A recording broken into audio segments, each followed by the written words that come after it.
Einstein once said, everybody's a genius, but if you judge a fish by its ability to climb a tree, it will live its whole life believing that it is stupid. Ladies and gentlemen of the jury, today on trial we have modern day schooling. Glad you could come. Not only does he make fish climb trees, but also makes them climb down and do a 10-mile run. Tell me, school, are you proud of the things you've done? Turning millions of people into robots, do you find that fun? Do you realize how many kids relate to that fish swimming upstream in class, never finding their gifts, thinking they are stupid, believing they are useless? Well, the time has come, no more excuses. I call school to the stand and accuse him of killing creativity, individuality, and being intellectually abusive. He's an ancient institution that has outlived his usage. So, Your Honor, this concludes my opening statement, and if I may present the evidence of my case, I will prove it. Proceed. Exhibit A. Here's a modern day phone. Recognize it? Here's a phone from 150 years ago. Big difference, right? Stay with me. Here's a car from today, and here's a car from 150 years ago.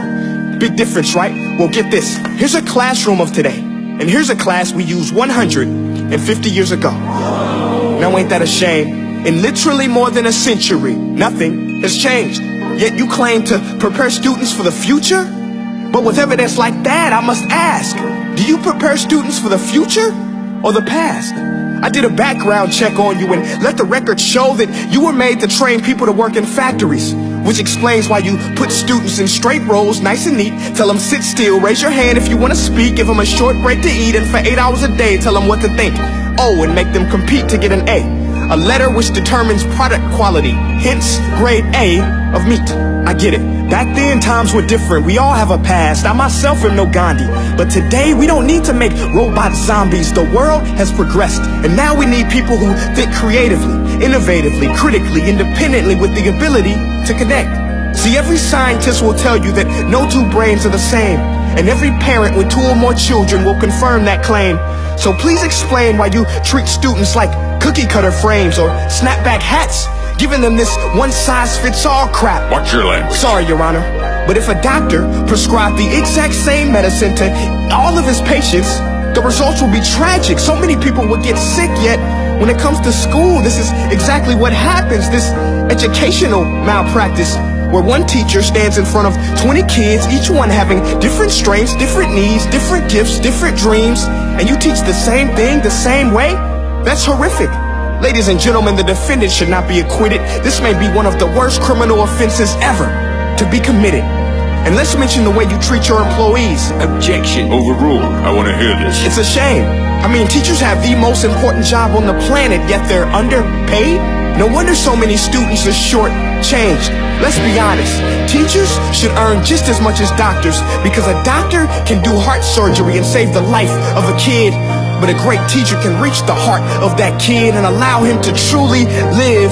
See, teachers are heroes that often get blamed, but they're not the problem. They work in a system without many options or rights. Curriculums are created by policymakers, most of which have never taught a day in their life. Just obsessed with standardized tests. They think bubbling in a multiple choice question will determine success. That's outlandish. In fact, these tests are too cruel to be used and should be abandoned, but don't take my word for it. Take Frederick J. Kelly, the man who invented standardized testing, who said, and I quote, "These tests are too cruel to be used and should be abandoned." Ladies and gentlemen of the jury, if we continue down this road, the results will be lethal. I don't have much faith in school, but I do have faith in people. And if we can customize healthcare, cars, and Facebook pages, then it is our duty to do the same for education, to upgrade it, change it, do away with school spirit, because that's useless. Unless we're working to bring the spirit out of each and every student, that should be our task. No more Common Core. Instead, let's reach the core of every heart in every class. Sure, math is important, but no more than art or dance. Let's give every gift an equal chance. I know this sounds like a dream, but countries like Finland are doing impressive things. They have shorter school days.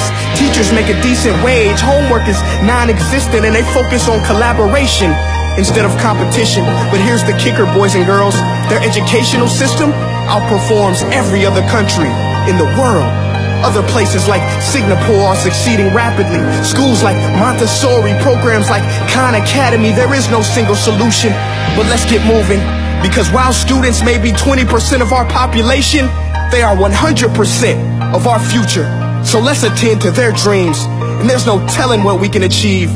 This is a world in which I believe, a world where fish are no longer forced to climb trees. I'll rest my case.